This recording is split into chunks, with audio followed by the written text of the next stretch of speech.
உலகத்துல சுற்றி திரிந்த நாட்கள்ல பல உவமைகள் மூலமாக பரலோக ராஜ்யத்தின் காரியங்கள் எல்லாவற்றையும் ஜனங்களுக்கு பேசினார். அதில் ஒரு உவமை பரலோக ராஜ்யத்தை குறித்து மணவாளனுக்கு எதிர்கொண்டு போக புறப்பட்ட 10 கன்னிகைகளுக்கு ஒப்பாக அவர் பேசினார். அதில் 5 பேர் புத்தி உள்ளவர்களும் 5 பேர் புத்தி இல்லாதவர்களும் என்று ஆண்டவர் இந்த உவமையை சொன்னார். இதை குறித்து நாம் ஒரு ஸ்கிட் மூலமாக இதை நாம் பார்க்க போகின்றோம். ஏசுராஜா வரப்போறாரு, மகாராஜா வரப்போறாரு, ஆயத்தமா இருப்போம். மணவாளன் ஏசுராஜா வரப்போறாரு. ஏய், யாரோ ராஜா வரப்போறாராமே, யாருக்கா சொன்னது? அதான் அந்த பைபிளும் கையுமா திரிஞ்சிட்டு இருக்குதுங்களே, அந்த 5 பக்தி பூனைங்களும் தான் சொல்லுச்சுங்க. அந்த 5 பேரும் கிராம ஊழியத்துக்கு போயிட்டாங்க. என்னையும் வந்து கூப்பிட்டாங்க தான். எனக்கு அதெல்லாம் பிடிக்காதுப்பா. நான் சர்ச்சில் போய் முன்னாடி நிற்கணும். ஐயரே என்னை கேட்டுதான் இதை செய்யலாமா அதை செய்யலாமான்னு கேட்பாரு. அதனால அவங்களோடலாம் நான் போல. என் வேலையை நான் பார்க்கணும். முதல் ஆளாக என்னை நிற்கிறதுனால என்னை தெரியாதவங்க யாருமே கிடையாது. எல்லாருக்கும் என்ன தெரியும். எல்லாருக்கும் முதன்மை பொறுப்பெடுக்கணும்னு நான் நினைக்கிறேன். எல்லாரும் என்னை பாராட்டணும். அவளா சர்ச்சு காரியத்தில் முதல் நிற்பா அப்படின்னு என்னை எல்லாரும் சொல்லணும்னு நான் எதிர்பார்க்குறேன். அவ்வளவுதான். இங்கே பாருங்க, 8:30 மணி சர்வீஸ்க்குனா நான் 10 மணிக்கு தான் போவேன். ஏன்னா 8:30 மணிலேருந்து 10 வரைக்கும் என்னாலலாம் உள்ளே உட்காந்துக்கின்னு தாக்கு பிடிக்க முடியாது. 10 மணிக்கு போனோமா, காணிக்கு எட்டான்னு போட்டோமா, 4 பேரை பார்த்தோமா, சொந்த பந்தங்களோடு பேசிட்டு அப்படியே நேராக வந்து கறிக்கடையில் மட்டனோ சிக்கனோ வாங்கிட்டு வந்து பிள்ளைங்களுக்கும் புருஷனுக்கும் சமைச்சு போட்டுட்டு நல்லா ரெஸ்ட் எடுக்கலாம். ஃபெஸ்டிவல் நேரத்துலையும் இதே நிலமை தான். ஃபெஸ்டிவல் டைம்லேயும் கடைசியாக வெளியே போய் நின்றுட்டு காணிக்கை போட்டுருவேன். ஏன்னா உள்ளே போக முடியாது. 2 மணி நேரம் உள்ளே உட்காந்துட்டு இடம் கிடைக்காம உன்னை பிடி என்ன பிடி அடிச்சு பிடிச்சி அந்த இடத்த பிடிச்சிட்டு 2 மணி நேரம் நெருக்கிட்டுலாம் என்னால் உட்கார முடியாது. வெளியே நின்று காணிக்கை போட்டுட்டு வந்துடுவேன். ஏன்னா இயேசு ஒரு நாள் வருவாராம், மணவாளன். அவர் வரும்போது நான் வெளியே இருந்தால் தான் என்னை நல்லா அடையாளம் தெரியும். ஏன்னா அவர் என்ட்ரன்ஸில் என்ன மீட் பண்ணிட்டு தானே உள்ளே போகிறாரு. அதனால் அவர் வரும் நாளில் என்னை கண்டிப்பாக கூட கூட்டிகிட்டு போவார். ஏன்னா நான் தவறாமல் காணிக்கை போடுறேன், தவறாமல் ஃபெஸ்டிவல் நேரத்தில் போயிடுறேன், ஆலயத்துக்கு தவறாமல் போயிடுறேன். அதனால் யாருடைய ரெக்கமெண்டேஷனும் தேவையில்லை. என்னை மீட் பண்ணி தான் அவர் சர்ச்சுக்குள்ளவே போவார். அதனால் நான் கண்டிப்பாக மணவாளன் என்னை கையோடு கூட்டிகிட்டு போயிடுவார். பரலோகத்தில் முதல் ஆள் நான் தான். இந்த அம்மா பெருசா சொல்லுது, என் கட்சியில தான் மக்கள் அதிகமா இருக்கிறாங்க, என்னை தேடிதான் அந்த மணவாளன் வரப்போறாரு, அவரும் என் கட்சி கூட்டணியில சேர்த்துட்டான்னு வச்சுக்க, அமோகமா வெற்றி பெற்றுவேன். என் கட்சியும் ஆஹா ஓஹோன்னு வளரும். அப்புறம் பாரு, மக்களை அடிமையாக்கி நானும் ஜாலியா வாழ்வேன். எல்லாரும் மணவாளன் வர்றதுக்கு ஆயத்தமாகறாங்களாம். விளக்கு, எண்ணெய், பாத்திரம், தீவெட்டி. என்னடா இது, இந்த காலத்தில் யாராச்சும் மேட்ச் பாக்ஸ் எண்ணெய் கிண்ண கொண்டு போவாங்களா? நல்ல நாள்லையே என் தலைக்கு நான் எண்ணெய் வைக்க மாட்டேன், கையிலெல்லாம் ஒட்டிக்கோன்னு. இதில் விளக்குல வேற எண்ணெய் எடுத்துகிட்டு போகணுமா? என்கிட்ட பவரான டார்ச் செல் ஒன்று இருக்குது, அதோட வெளிச்சத்தையே நான் வச்சுப்பேன். எதுக்கு இதெல்லாம் எடுத்துகிட்டு போகணும் வரணும்? இதெல்லாம் பரவாயில்ல, நான் பைபிளையே என் செல்லை தான் வச்சுருக்கேன். தூக்கிட்டு போக முடியாது, அது வேற வெயிட்டாக தூக்கிட்டு ஓடணும். அதனால் செல்லை தான் என் பைபிளை வச்சிட்ருக்கேன். எல்லாமே கைக்குள்ளே அடங்கினது தானே. இவங்க போகிற மாதிரி நம்ம வந்து ஆயத்தமாகணும்னு எல்லாத்தையும் வாங்கிட்டு போய் இதில் விளக்கு எண்ணெய் வேற. என்னடா கதை இது, ஒன்றுமே புரியல.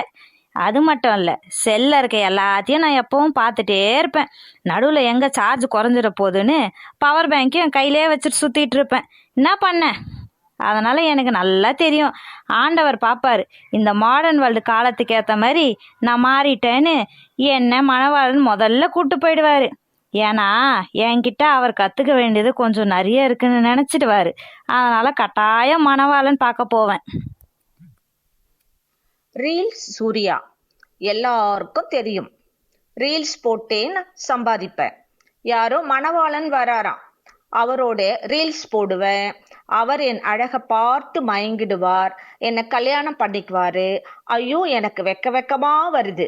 ஏதோ விளக்கு கொண்டு வராங்களாம், நான் டார்ச் லைட் எடுத்துட்டு போவேன், சென்ட் அடிச்சிட்டு போவேன், பியூட்டி பார்லர் போவேன். என் அழகுல மணவாளன் மயங்கிடுவார். நாம கர்த்தரை துதிக்கலாம், எப்போது வேணாலும் அவர் வருவாரு.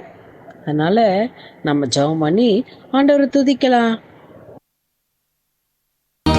என் மணவாளன் இயேசு ராஜாவை நான் காணவே வாஞ்சிக்கிறேன். ஆசையா சொல்றீங்களா?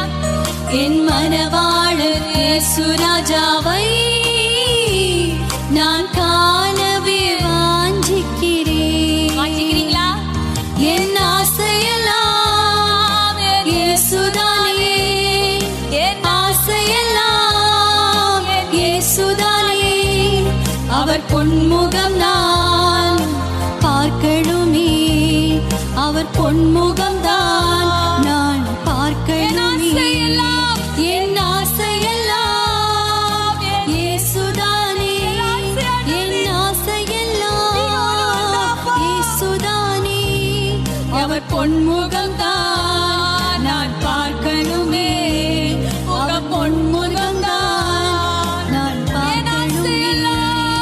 என் ஆசையெல்லாம் இயேசுதானே, என் ஆசையெல்லாம் இயேசுதானே. உங்க பொன்முகம் தான் நான் பார்க்கணுமே, உங்க பொன்முகம் தான் நான் பார்க்கணுமே.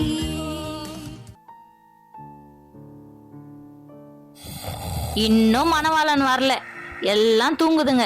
எனக்கும் தூக்கமா வருது. பா, இந்த கொரட்டை சத்தம் மண்டைய பொளக்குது.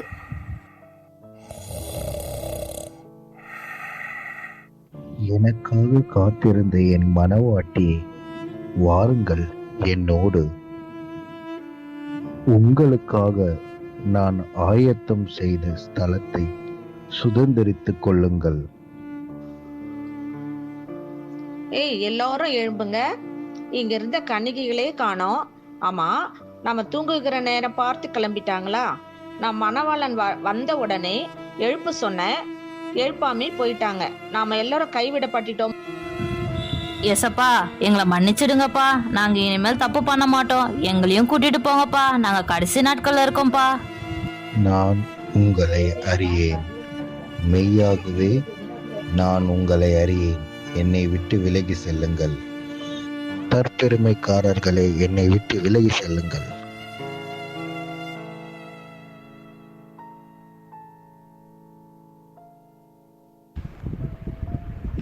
என்ன எல்லாரும் சந்தோஷமா பார்த்துருப்பீங்க, ரசிச்சிருப்பீங்க, சந்தோஷப்பட்டிருப்பீங்க நான் நம்புறேன். ஆனா இந்த மணவாளனுக்கு எதிர்கொண்டு போகிற மணவாட்டிகள் எதற்கு ஒப்பாக சொல்லப்பட்டிருக்கிறது? ஆண்டோடைய வருகை சமீபம். அந்த வருகையில பங்கெடுக்கணும்னா நம்ம எப்படி இருக்கணும்? புத்தி உள்ள கன்னிகைகளா, புத்தி இல்லாத கன்னிகைகளான்னு. ஆனா இந்த புத்தி இல்லாத கன்னிகைகள் அவருடைய வருகையில பங்கு பெற முடியாததுக்கு தடையான காரியம் என்ன? ஒண்ணு, சரியான ஆயத்தம் இல்லை. பாதி கொண்டு போனாங்க, பாதி கொண்டுட்டு போல. சரியான ஆயத்தமின்மை. ரெண்டாவது, தூக்க மயக்கத்தினால தூங்கிட்டாங்க. மூணாவது, எப்பொழுது வருவார் என்ற அந்த நாளிகையும் நாளையும் அறியாதனால அவங்க காத்திருக்க தயங்கி விட்டாங்க. இன்னைக்கு ஆண்டோடைய வருகை சமீபமாய் இருக்கிறது. எப்பொழுதுன்றோடைய வருகை தெரியாதபடினால புத்தி உள்ள கன்னிகைகள் போல எப்பொழுதும் ஆயத்தமாயிருப்போம், விழிப்போடு இருப்போம், தயாராயிருப்போம். கர்த்தர் நம் ஒவ்வொருவரையும் ஆசீர்வதிப்பாராக. ஆமேன்.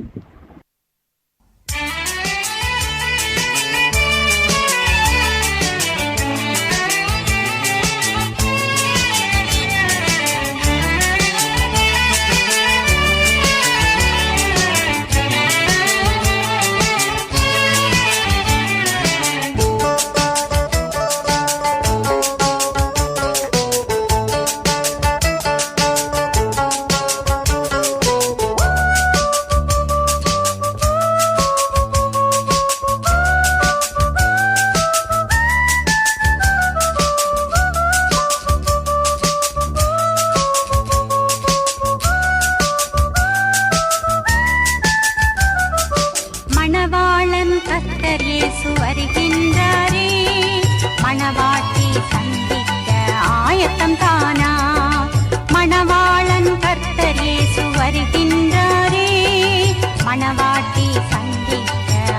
ஆயத்தந்தானா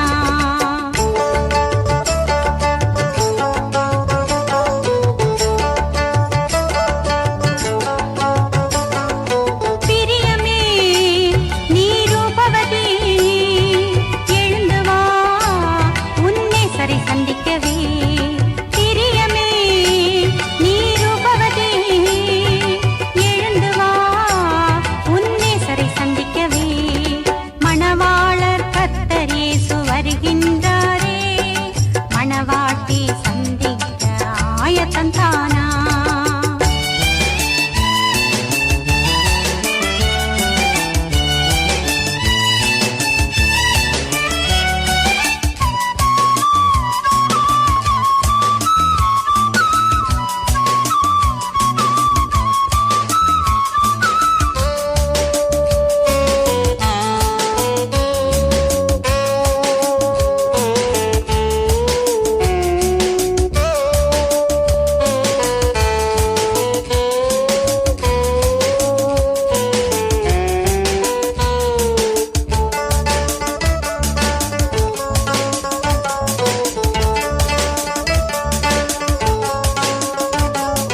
குருவிகள் பாடும் சத்தம் எங்கும் கேட்குதே காட்டுப்புறா சத்தம் நம் தேசம் நிறையுதே குருவிகள் பாடும் சத்தம் எங்கும் கேட்குதே காட்டுப்புறா சத்தம் நம் தேசம் நிறையுதே அத்தி மரம் காய் காய்த்த காலம் வந்ததே அத்தி மரம் காய் காய்த்த காலம் வந்ததே திராட்சை கொடி பூ பூத்து வாசம் பெருகுதே திராட்சை கொடி பூ பூத்து வாசம் பெருகுதே என் பிரியமே நீ ரூபவதி எழுந்து வா உன்னை சரி சந்திக்கவே மணவாளன் கர்த்தர்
ஆயத்தம் தானா மணவாளன் கர்த்தரேசு வருகின்றாரே மணவாட்டி சந்திக்க ஆயத்தம் தானா